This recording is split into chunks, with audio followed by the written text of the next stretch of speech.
how open source has helped Amazon as a company provide additional values now that we have this scalable system. So Amazon, the thing that struck me when I joined, Amazon has a laser sharp customer focus. I've never seen anything like it. Peering behind the curtain, you really get a feel for how devoted they are as a company. You'd expect me to say that, but it just happens to be true. So when you're talking to customers, what you find out is that some people just love that low-level infrastructure. They want to get as close to the metal as possible. They want to tinker at the kernel level of Linux. They want to get really into that nitty-gritty. Some guys want to have higher-level platforms. Now, initially, Amazon launched with the Elastic Compute Cloud. It was just this virtual machine instantiation process that I described. But over time, we had to build additional higher-level tools on top of that to satisfy customer demand.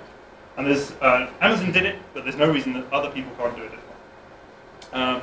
So Amazon definitely turned to open source projects for speed and agility. And I just want to highlight two. The first one is the relational data service, slightly awkward one there. So this is basically database as a service. So instead of firing up a compute node, you fire up a MySQL node. So it's MySQL 5.1. But what you're really firing up is the skills of the guys that built and configured this.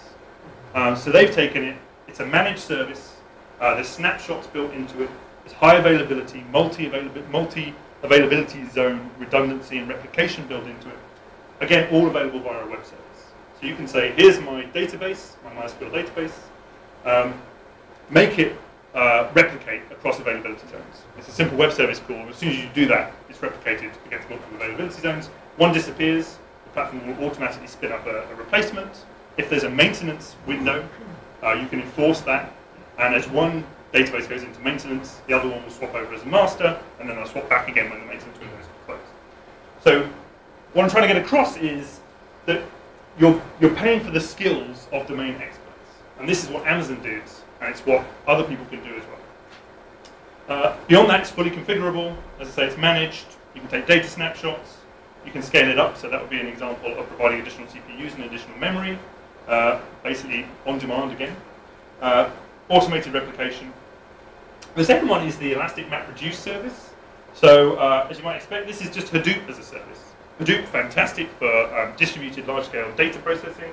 It's MapReduce as an open source implementation of the MapReduce framework which Google use. And again, you can take the expertise of Hadoop experts and reuse it for a very, very low cost. It's built on top of EC2, so it uses the same virtual machine stuff that I've been talking about. The data is stored in S3, which is our scalable storage service. Both the input and the output. You only pay for what you need. So you say, right, I want 10 instances, I want 1,000, I want 10,000 instances. And people really do ask for 10,000 instances. And it's fire and forget. You provide the code, either as a Java module or using the streaming interface, upload it to S3, execute, you get the data back again. As soon as it's done, the ad hoc cluster that you built is just collapsed back down. You don't have to pay for it anymore. So it's great for ad hoc data processing, or data processing that you need to do very, very quickly, because you can scale up to many, many thousands of nodes, or that you do infrequently. So the Washington Post used this for some data analysis of Hillary Clinton's travel schedule. Third and last thing, I'll wrap this up pretty quickly so we can get to some questions. Amazon have a public hosted dataset service. So this basically takes publicly available large-scale data, such as the ensemble data that I mentioned that Eagle Genomics use, and they'll host that for free. You can share it via S3. You can use what we call CloudFront delivery, so this is content delivery networks. You can share it via another storage service called the Elastic Block Store, network attached storage. The key is to keep the data close to where you need to do the compute. And so this is a very easy way, if you've got large-scale public data, to allow others to build on top of it using EC2. And you can wrap that across these multiple availability zones. Any data that you put locally stays local. So data that you house in the European zone won't be mirrored over to America. It's very important for health record information. And the 1,000 Genome Project just published the first 1,000 human genomes that were sequenced with the platform that I built at Sanger using this service. So it's a nice sort of full circle there. It's nice and secure. I can talk about that later offline. But other than that, thank you for listening to me.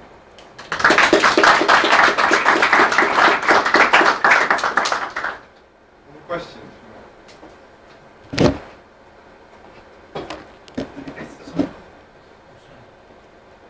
Some of the services you described there were like brokering services and stuff on top of Amazon's basic infrastructure. Sure. Do you see a growth in cloud brokering business itself? Definitely. So the relational data service that I mentioned, the Elastic MapReduce, we've seen terrific uptake for that. So, as I say, it comes down to where you want to focus. If your existing workflow, if your existing work patterns require you to get close to the metal, then Amazon allows a way to do that. If you're not interested in maintaining the Hadoop heavy lifting, the Hadoop infrastructure, the moving machinery, then this is a great way to do it. Now, the same is true for Hadoop as it is for the MySQL, as it might be for Postgre, as it might be for caching. We see a lot of caching services. And it's really, really easy to handle those in a scalable way using this approach. So even though you may be a Memcache expert, you might be a Postgre expert, you might be a Tokyo Tyrant expert, MongoDB expert, you probably still don't want to worry about the high availability infrastructure. So the sort of value proposition is that you can still implement your Star as a service, MongoDB as a service, you can do all that. Storage as a service, Dropbox, for example, runs on top of S3 and EC2. All of these sort of higher level platforms are very available, and we're seeing more and more and more of that. There's many just for Ruby and Rails, for example. So that's a relatively thin sort of horizontal niche. But there's a number of different services, Heroku being one, Engineer being another, a couple of others. So I definitely see that as a way to go. And the way that the cloud facilitates those sort of businesses is pretty unique. Yes, okay, to charge for that in a dynamic way. Do you have a kind of easy to charge because you charge me per hour and for space, and I want to give a service, an add-on service to someone, sure. And I want to charge, and then that is complicated to do that. So, and needs to be in tune with what you are, so you have kind of an easy API. Sure. So it very much depends on the people that you're addressing. Right? So if you're addressing low-level developers that want access to these machine images, then there's a service called DevPay, which uses the flexible payment service to basically add additional cents, a custom value on top of the basic EC2 rate, and you can pay that through your Amazon account, and it's remitted back to you through the flexible payment service. And the flexible payment service, this is how much Amazon eats their own dog food. The flexible payment service uses itself to bill for its use. So you get these sort of weird recursive loops.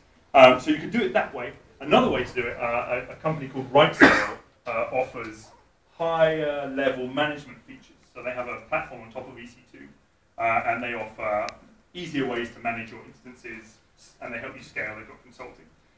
With that approach, your billing is actually done through RightScale.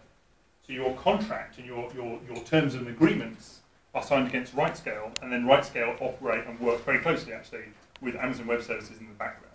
So you've got these sort of, depending on what level user you're going for, you can charge either or both ways. Either you want to go direct to the user, and of course, if you want to pay if you want to take sort of the higher level approach, you can still use the Amazon FBS, flexible payment system, to bill, credit, and all the rest of it. Fareed. A very quick comment and a question about follow-up on the gentleman question. So the comment is, obviously it's very difficult to praise EC2 enough. I'm among the enthusiasts, I'm happy here. I didn't pay him. No, he didn't pay me, nobody ever pays me. No, but some of the massive use cases you've been mentioning are not about EC2, they are about virtualization. So Amazon invented EC2, but they didn't invent the virtualization. So we can do that locally with VMware players and VMware images, and we can do it in several other things. Sure, but what Amazon does bring to the table is the massive scale that you can operate, this sort of burstable, elastic capacity that we can offer, and also the economies of scale that a large provider such as Amazon can pass on. So an example of how far that goes, Amazon basically, to keep up with demand, is forever plugging these systems in the data center. And we buy so many motherboards that we can talk to the vendors and custom design them to be low power, not to have USB, not to have sound cards and all the rest of it. So we have custom motherboards running in our data center so that we can reduce the cost and pass that back on. So it's those sort of economies of scale. And the same applies to heating, cooling and management, which you can't get with either an in-house solution and you can't get if you're doing this with other virtualization technologies. So whilst it's based on virtualization, there's a lot of additional value that comes from it. And I think that's what defines it as a cloud. And obviously, the fact that you don't need to travel back and forth gigabytes of images, they are somewhere and anyone can. Yeah, you don't have to worry about that. Handle it. So the follow-up is, so the gentleman question was, obviously there is the horizontal scaling, but what would be very much needed and would be really amazing is to have hot upscaling for a single instance. Basically, you start with an instance with 1 gig, and if it needs 2 gig, it will grab 2 gig. And then if it needs 70, it will grab 70, and you'll be paying on that kind of curve, progressing from nothing to a lot of memory, and then scaling down back. In only one Hot. instance. Yes. Hot. In only one instance. Sure.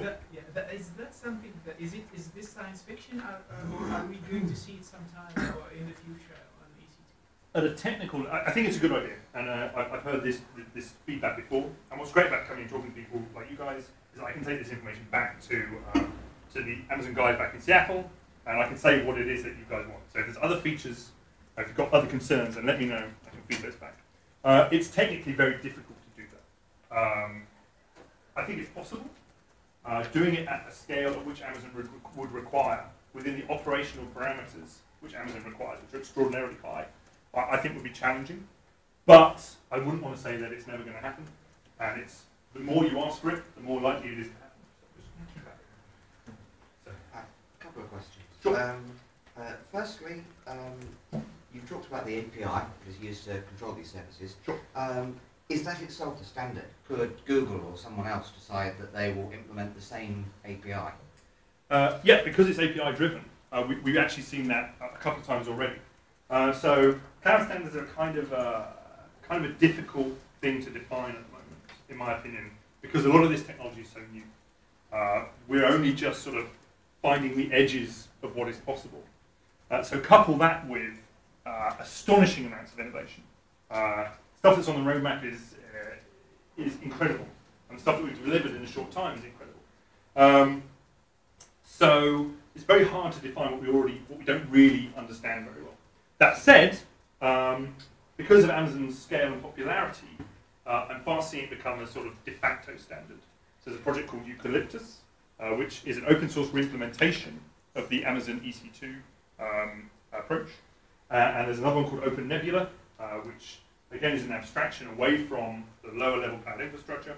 And that re-implements the EC2 APIs as well. So Eucalyptus? Eucalyptus, Open Nebula. Open Nebula has just started up, so I'm not sure how mature it is. Okay, I was just wondering. But yeah, so that seems to be the way that it's going. And of course, then you can just repoint your APIs to whatever service that you want.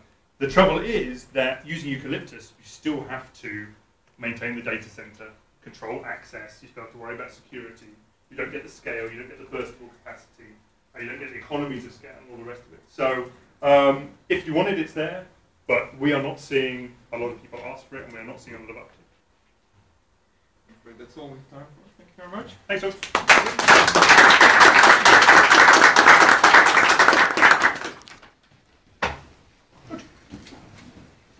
Thank you. You're welcome.